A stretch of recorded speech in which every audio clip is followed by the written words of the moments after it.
Hi everyone, it's Claire Backen from your OT Tutor. This video is about one of the things that most allied health professionals working in the NDIS may worry about at some point. What do I do if somebody makes a complaint against me? I actually cover this scenario in my latest online course, Managing Challenging Situations in the NDIS, so go there if you want a little bit more detail, but in this video I'll cover my top 5 tips.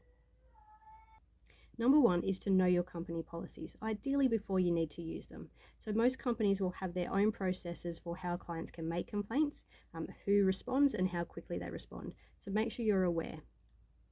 Number 2 is to keep calm. Easier said than done, so I know that complaints can lead to you feeling frustrated, angry, stressed, or anxious. So generally it's not a good time to be responding when you first receive one. If you get a verbal complaint while you're in the middle of a face-to-face session, obviously try to keep the situation calm, but if you can't, your main priority is to keep yourself safe. For complaints received online or via email, then time's on your side, so use that to your advantage to stay calm and to plan your response before responding. Number 3 is to reflect on your actions. So while it's perfectly normal to get defensive and to think, I didn't do anything wrong, or, oh well, that's just the way the system works, too bad, it doesn't mean it's the only option. So take the time to hear their concerns, then reflect on your own actions once the initial emotion of the situation has settled. Is there anything that you could have done better? Is there any way the complaint could have been avoided? You'll be amazed how often setting clearer expectations and being a bit more on point with your communication could have made all the difference.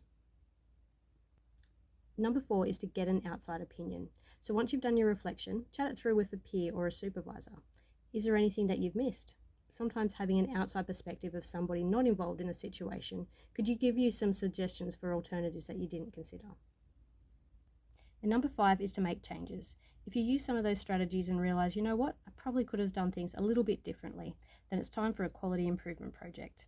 If the issue was that there was actually some gaps in the system, then think about how you can take action to plug those gaps. If the issue is actually that you could further develop your own skills, then have a chat to your supervisor about what learning opportunities might help you to do that. Hopefully you never get a complaint, but if you do, try and use it as an opportunity for growth. But also keep in mind, the NDIS is an extremely stressful scheme for everyone to work under, not just for the health professionals, but for the clients as well.